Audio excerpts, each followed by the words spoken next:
If you don't, you'll pick up on it pretty easily, I think. If you're not familiar with the words, we try to show them here on the wall. Mantra meditation, very simple process. Hearing, chanting, hearing and repeating. And tonight we're practicing it in the form known as Kirtan, where we practice it together in a group.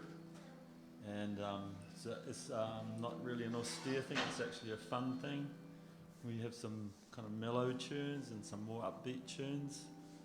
And you just try to absorb yourself in the sound vibration. It's not an ordinary sound, it's a spiritual sound, and it has a cleansing effect on your consciousness. And through this meditation you can have a taste of that inner peace and happiness, joy, harmony, everything that we're looking for. There are different ways of practicing it. We could start off with a simple breathing meditation called Garanga breathing, and Viva is going to take us through that. And that moves into the Kirtan, which will go for approximately until 7, and Acharya will speak then. We have a little bit more chanting after that, and supper. So thanks for coming along, everyone. Hope you enjoy evening. Viva, take it away. Namaste. Let's begin our pranayam practice before we move into Kirtan. Okay. So let's go ahead and get comfortably seated where you are. Close your eyes. Lengthen your spine. Draw your shoulders away from your ears. And place your hands in a position comfortable for you. So the mantra Gauranga we will add with our breath. As you inhale, you'll meditate on the sound Gauranga within your mind. And as you exhale, you'll say the mantra aloud, breaking it up into 4 parts. Gaur, Ra, Anga. If you notice your mind is drifting away from your practice, gently bring it back onto the mantra sound. So we'll start together and continue together for a few moments. Take a deep inhalation and we'll begin.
2 more cycles.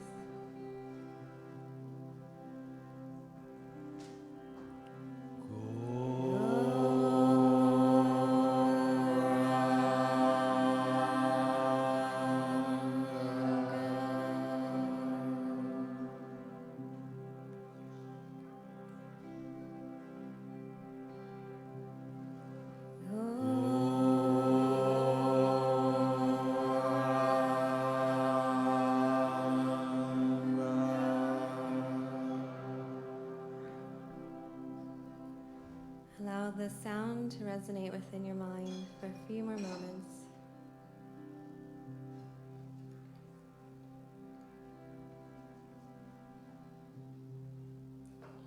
Now move into Kirtan meditation. You can keep your eyes closed or focus your eyes on the mantras in front. So the mantra that I'll sing is Haribol, Nitai Gaur, Haribol.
We've got our friend here from Kaiwaka up north tonight.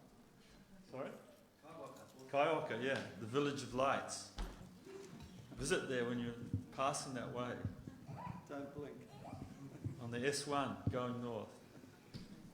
So Gary's going to lead a tune for us tonight. Thank you, Gary. All everyone. I'll just do the Maha mantra.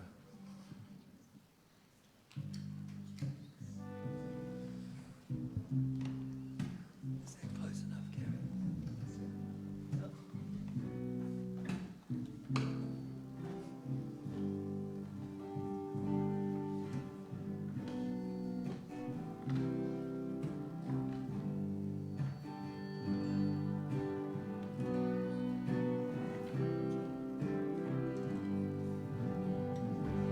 Hare Krishna,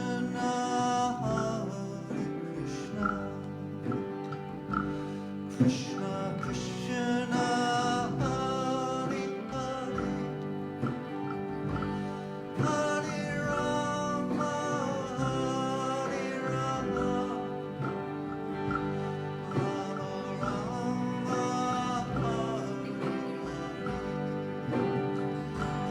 Hare Krishna,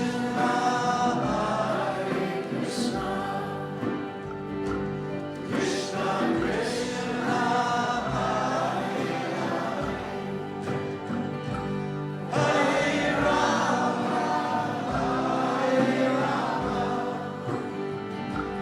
Rama Rama,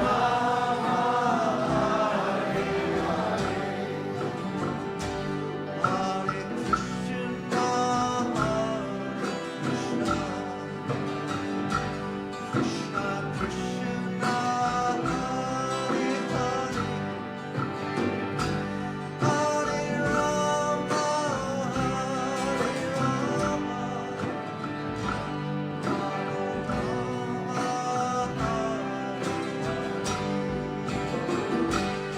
Hare Krishna,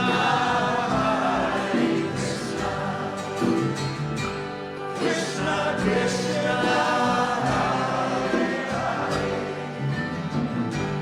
Hare Rama, Hare Rama, Rama Rama,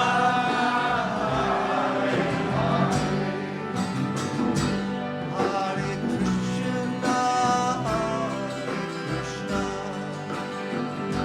Krishna Krishna Krishna, Hare Hare,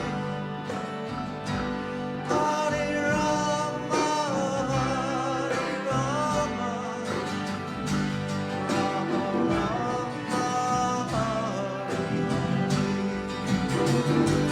Hare Krishna, Hare Krishna,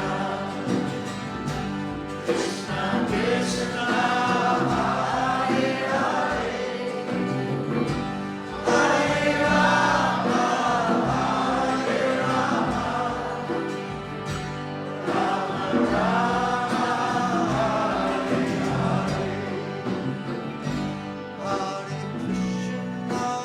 Hare Krishna, Krishna Krishna, Hare Hare,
Krishna, Hare Hare,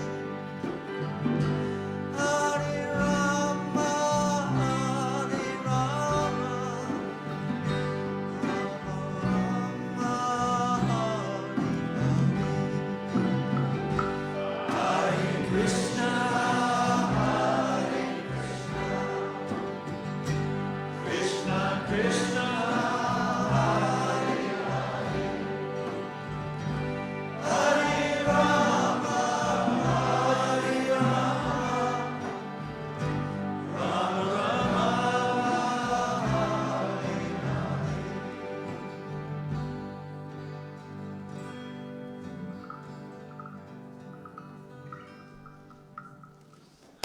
Haribol. Thank you, Gary.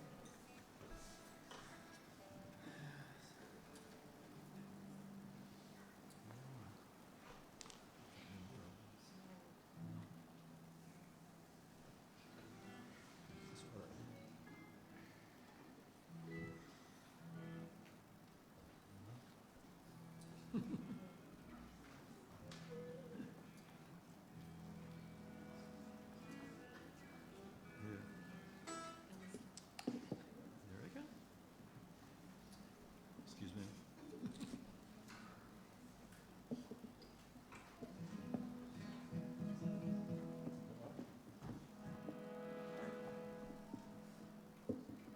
So I'm going to chant mantra Gopala Govindarama Madana Mohana. Did I get this right?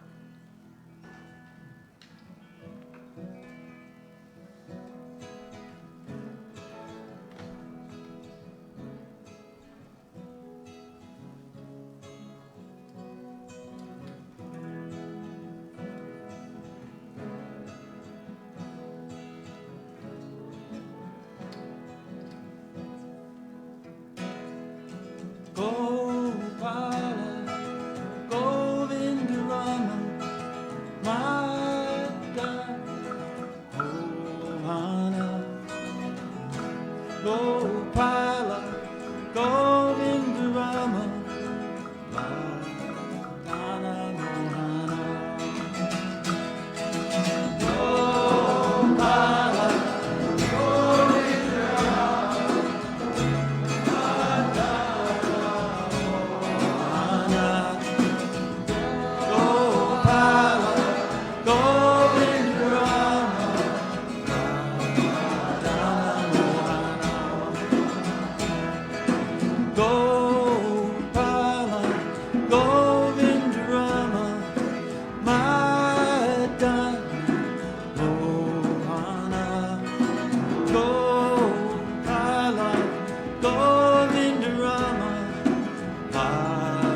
Govinda Rama, Madana Mohana. Gopala, Govinda Rama, Madana Mohana.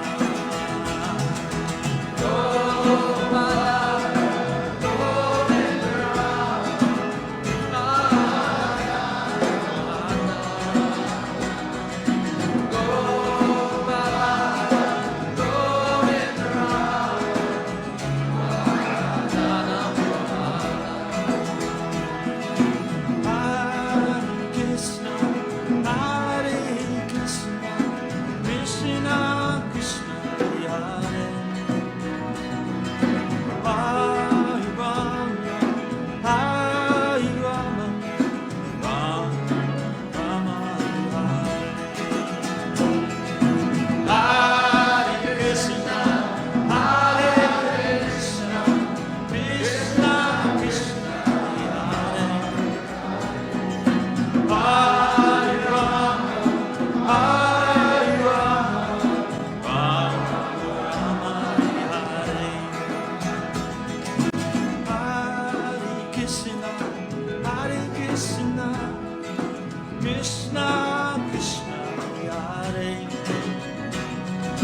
Hare Rama, Hare Rama, Rama Rama, Hare Krishna, Krishna Krishna, Hare Rama, Hare Rama, Rama Rama,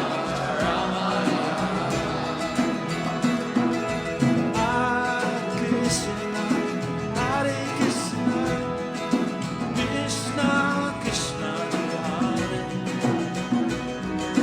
Hare Rama, Hare Rama, Rama Rama, Hare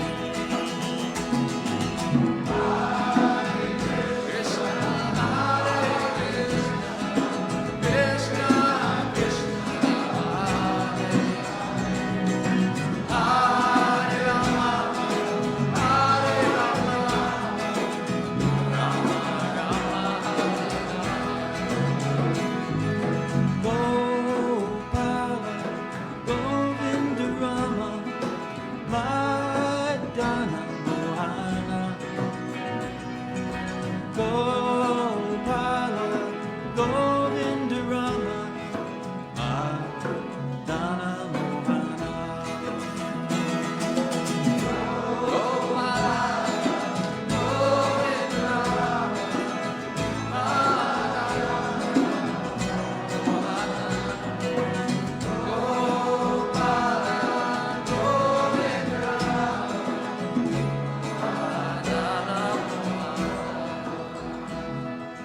Gopala, Govinda Rama, Madana Mohana. Gopala, Govinda Rama, Madana Mohana. Gopala, Govinda Rama,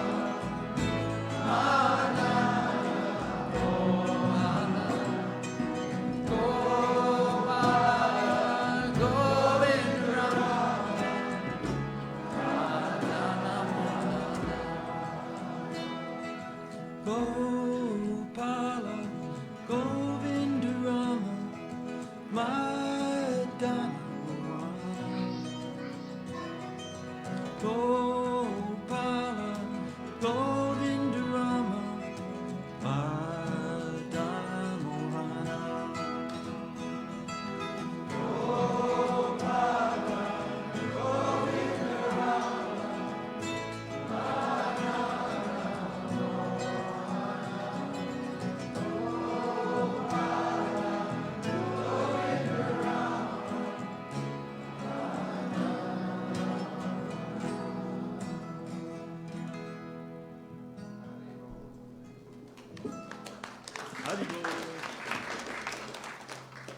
Sit down.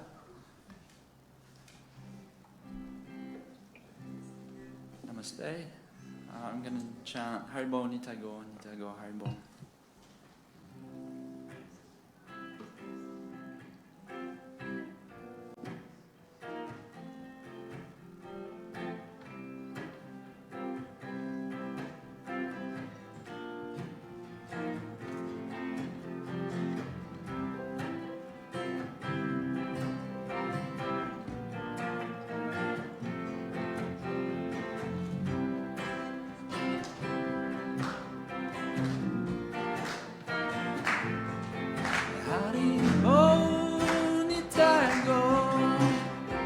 Nitago Haribo, Haribo Nitago, Nitago Haribo, Haribo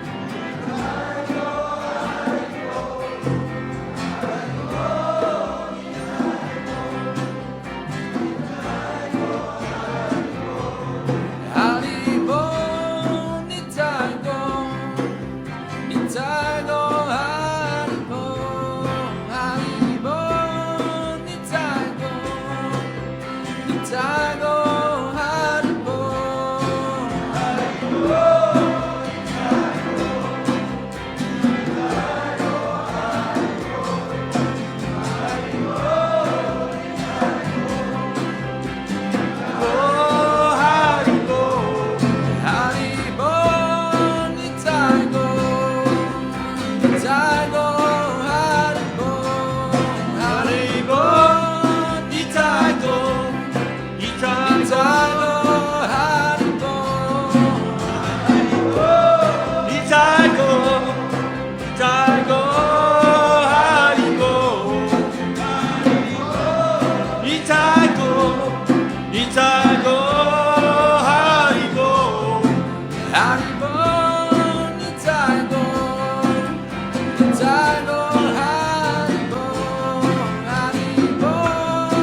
Nitago Haribo, Haribo Nitago, Nitago Haribo, Haribo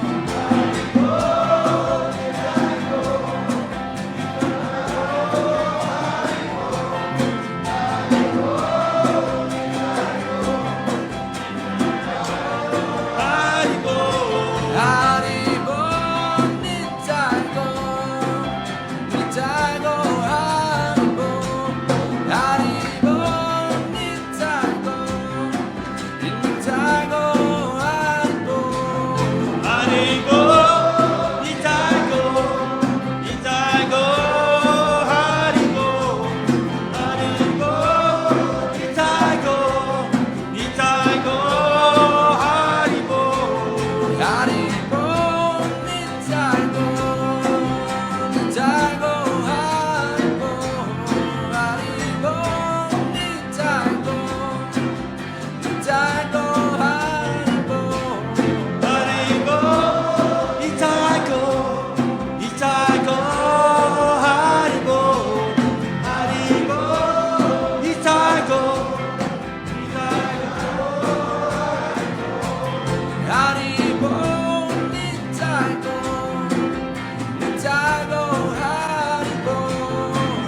Nitago Haribo.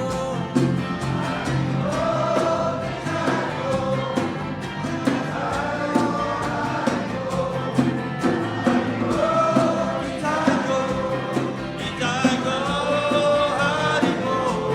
Haribo, Nitago, Nitago Haribo. Haribo, Nitago, Nitago Haribo. Haribo,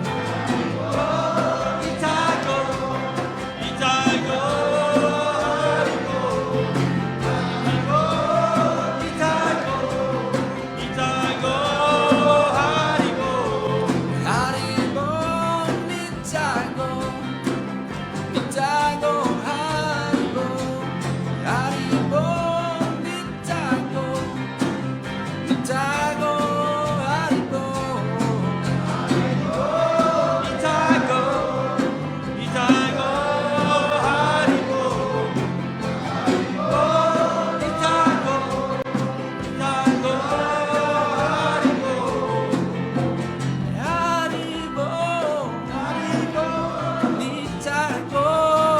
Nitago, Haribo, Nitago, Haribo,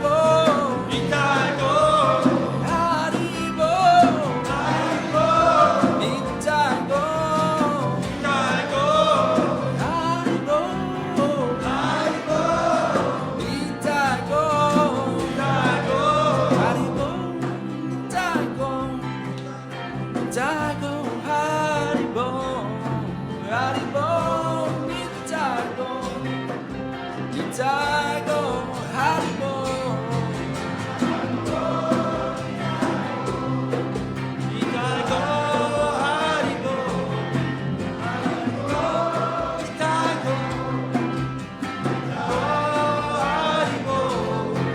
Haribo, Nitago, Nitago, Haribo, Haribo, Nitago, Nitago, Haribo.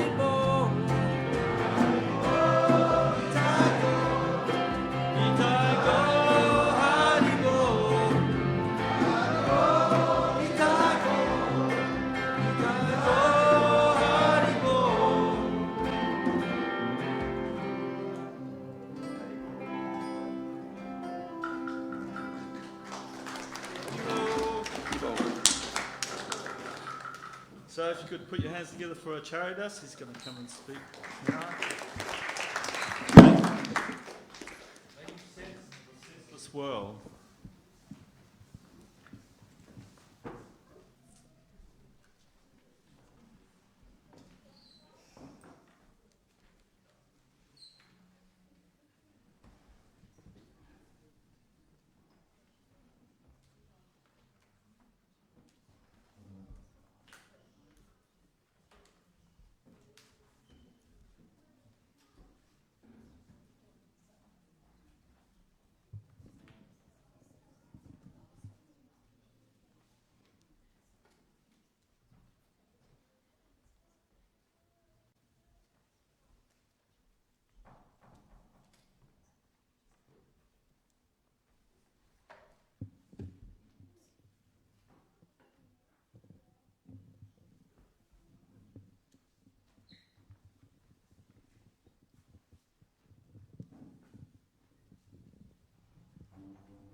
Thank you.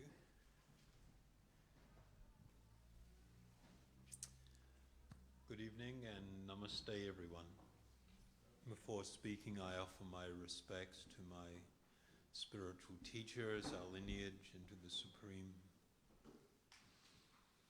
Om Agnaatimirandasya Gnajana Salakaya Chaksuru Militan Yena Tasmai Sri Guruve Namaha. Bhaja Sri Krishna Chaitanya Prabhu Nityananda Sri Advaita Gadadhar Sri Vasudi Gaur Bhaktavinam. Hey Krishna Kauruna Sindhu Dinabandhu Jagatpate Gopisha Gopika Kanta Radha Kanta Bhagavate Vasudevaya. So we've been putting out requests, seeing if anybody had anything that they would like answered, questions or things they'd like to hear about. So I've been getting a few responses. One of them was how to make sense of a senseless world. And I kind of wanted to clarify with the person that sent it in what they were referencing, and it was somewhat connected to things that we've been speaking about, things that are going on around the world currently, but not just that. When you look at history, it's all a lot of it seems quite senseless. And how should we make sense of that? So before addressing that, I just wanted to say that everybody operates in a certain paradigm. Everybody has a sense of what they hold to be reality.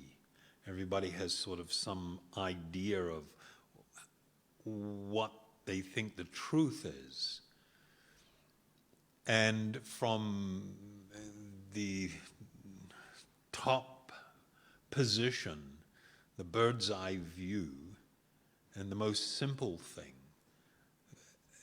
that the spiritual perspective lens is, number one, the body that we currently have on is not me. Absolutely not me. I am a resident within this body. I am an eternal spiritual being covered by this body and the mind.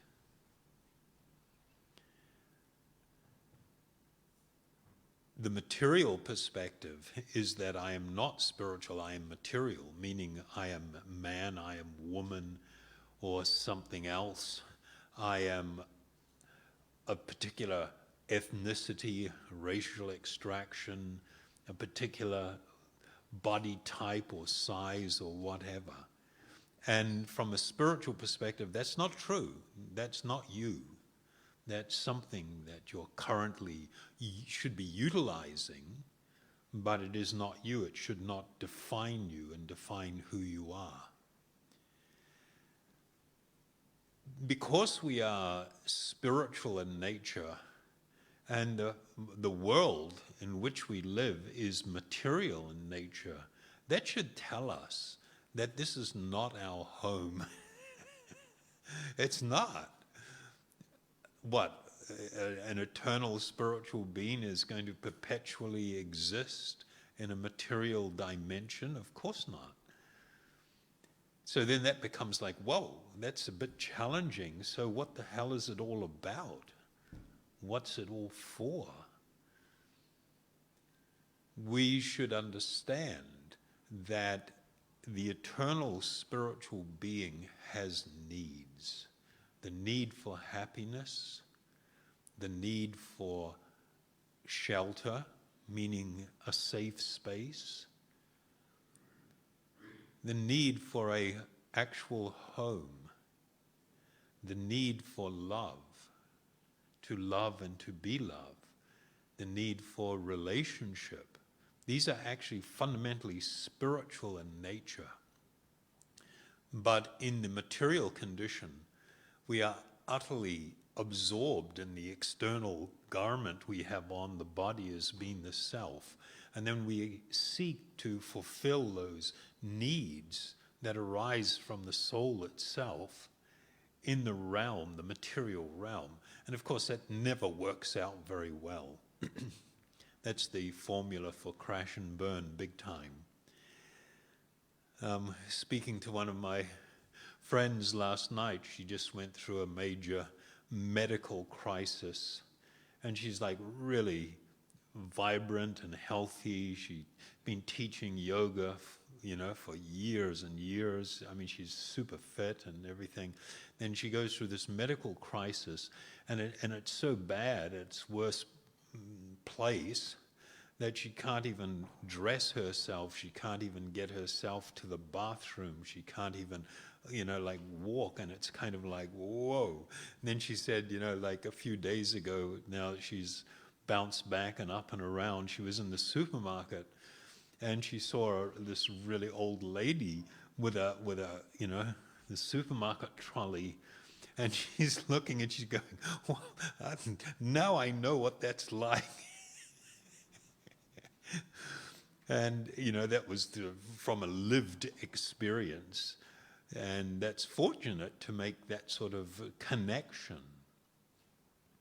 Because what it does is it begins to give us a kind of like a real focus.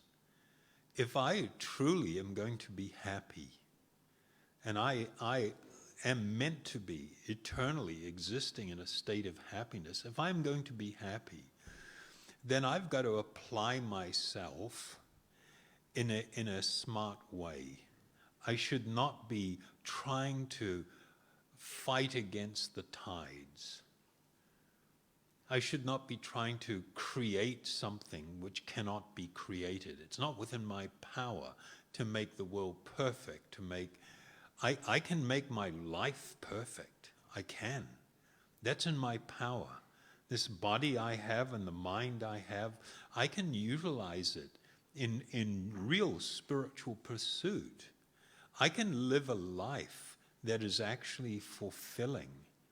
And I can have some influence on others within my circle of influence. I can have some influence and therefore bring change or help to bring change. But personal change is always personal. Can't be forced on anybody. It's a voluntary choice. And so if I want to live in a better world, the first priority is for me to live a much better life. I mean, value-wise and focus-wise. And in doing that by example, to have an influence on other people within my sphere of influence, so that they may also take up this task and adopt this kind of focus. And that's about the extent of it.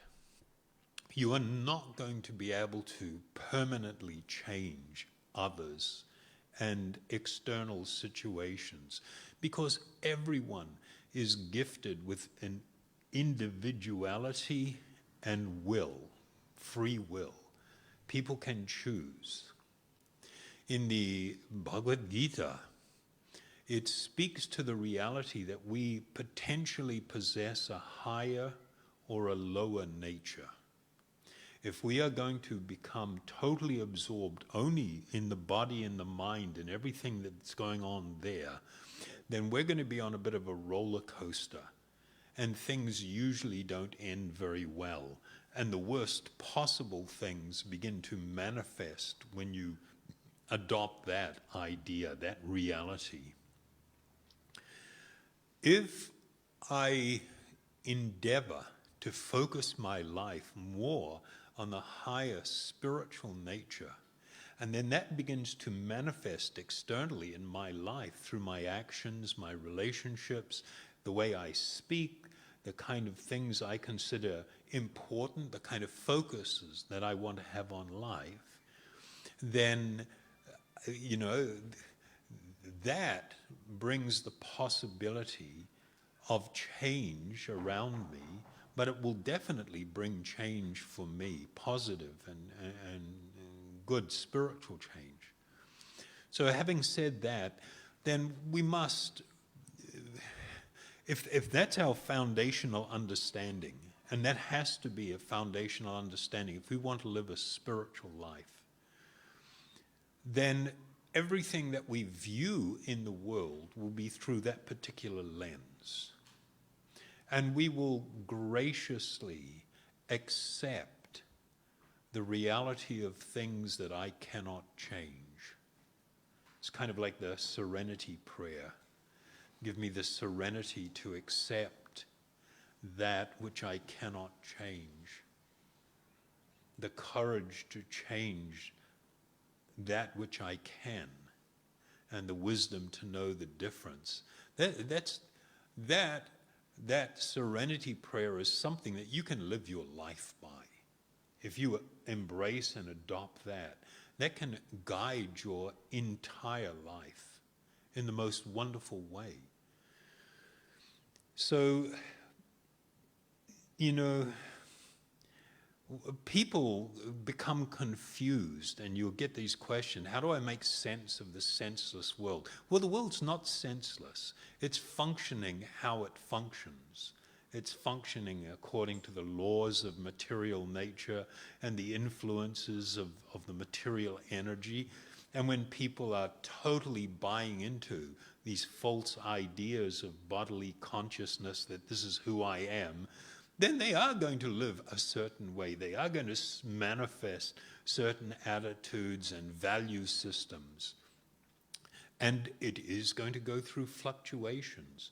There are these three influences that we learn about in the Vedic texts that speak about these three qualities of nature. They call them triguna, which means the three modes of material nature. And they are described as the mode of goodness, the mode of passion, and the mode of ignorance.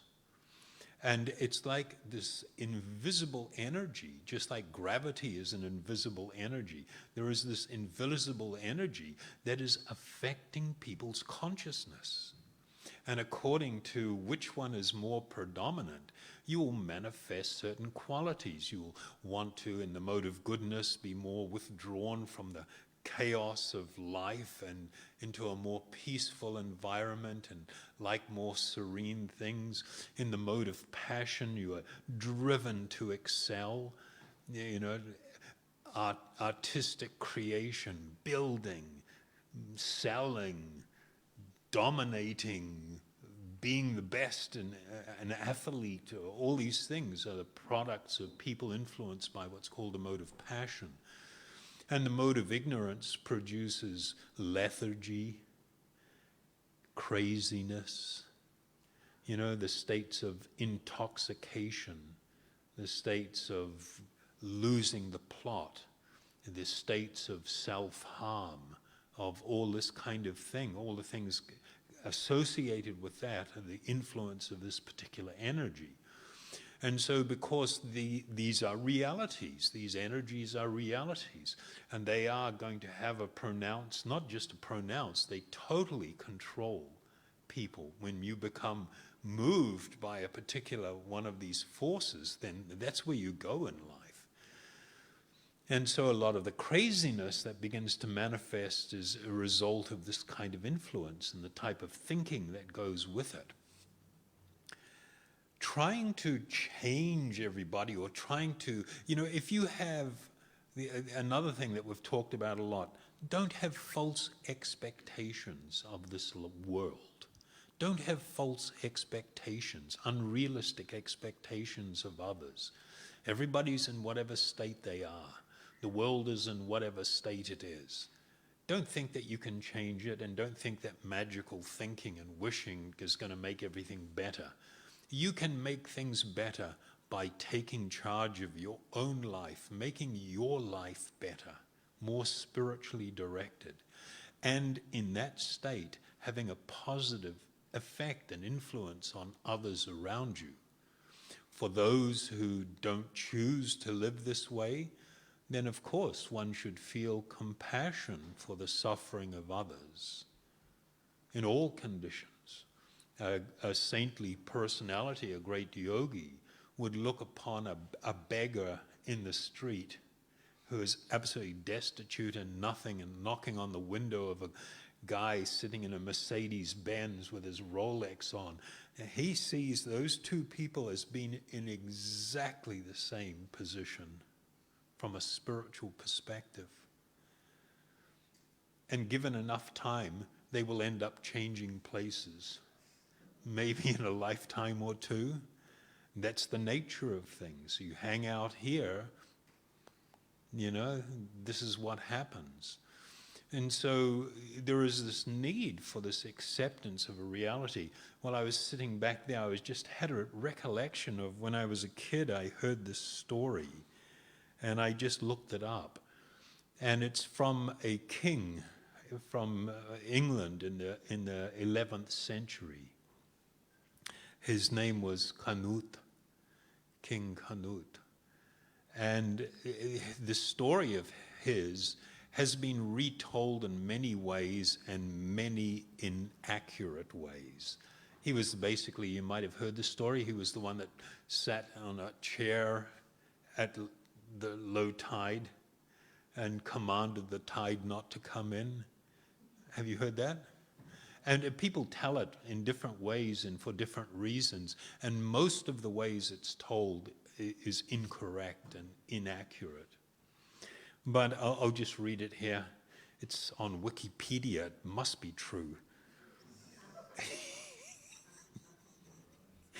So a historian, Huntington, he wrote this account. He said, Canute set his throne by the seashore and commanded the incoming tide to halt and not wet his feet in robes.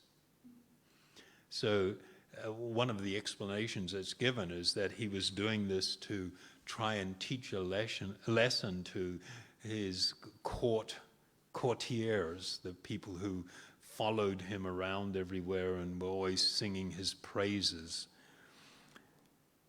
Yet, continuing to rise as usual, the tide dashed over his feet and legs without respect to his royal person.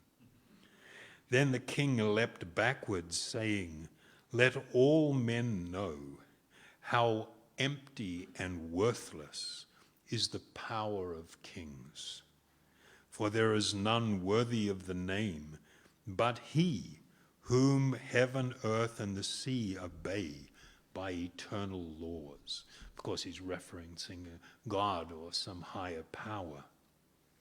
And in comparison, saying the power of a king is worthless and useless. You can't do anything about that. And that's pretty far out, because that's really, the type of mentality that we need to really have and take on board if we are going to continue this journey of life that we call this journey of life. And don't struggle to unrealistically change things. Don't have unrealistic expectation of things. Learn to accept things for what they are. Become focused on that which you actually have power over, your body and your mind, your speech, your thought, your actions. Use these things wisely. Use these things compassionately. And your life will become noble. It will become very rich and wonderful. And you will have an influence on others. But understand, don't get angry at others for their state of thinking and their choices. That's their free will to do it. Feel sadness instead at wrong decisions that bring unhappiness.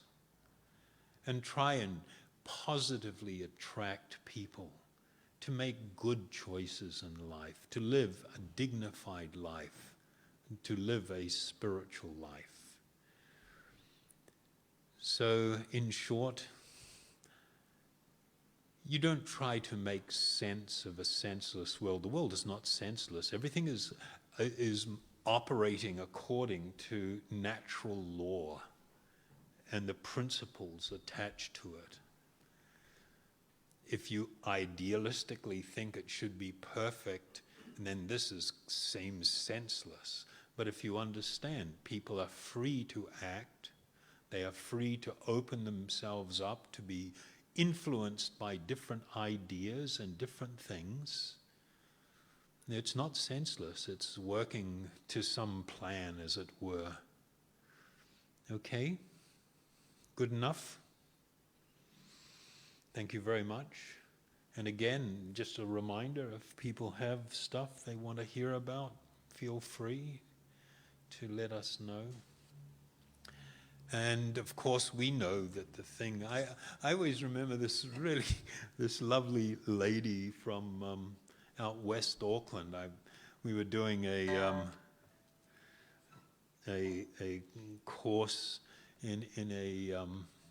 working with a trust there, people that mostly been victims of violence and sexual abuse. And this really lovely older woman, middle-aged woman, and I mean, she's just your average Kiwi. And after going through the course, and she came back and did it a second time, she said, I don't know what's happened to me, but I've really changed. The way I think about things, it's really changed. My life is, I don't know why, but it's really changed. Well, of course, I know why. That simply by hearing these ideas, but more specifically by engaging in this process of meditation, that this spiritual sound, this transcendental sound, has this amazing effect to touch people's heart and to bring light and understanding into their life, so they begin to see things differently, they feel about things differently, they approach things differently.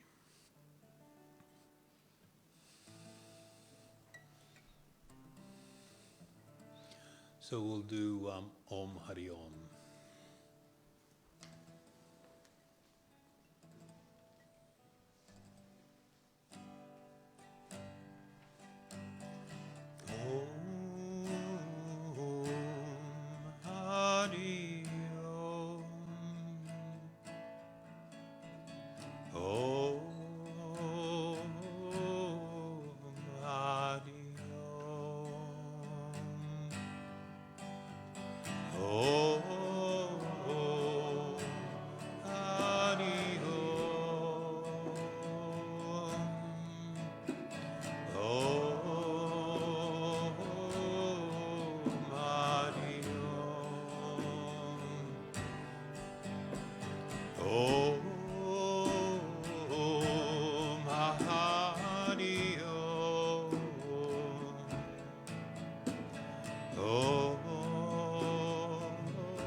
So that's it, folks. We've got a new updated pamphlet on the book table over there, so you'd like to pick one up. There's something happening pretty much every night of the week, so there might be something that will fit your schedule. Check that out. Like, take one with you, and you can leave a small donation. Very much appreciated. And with that, supper is served. Not dinner, sorry. Supper. Thank you. Hope to see you next week. And thank you, Gary, for coming down from Kaiwaka.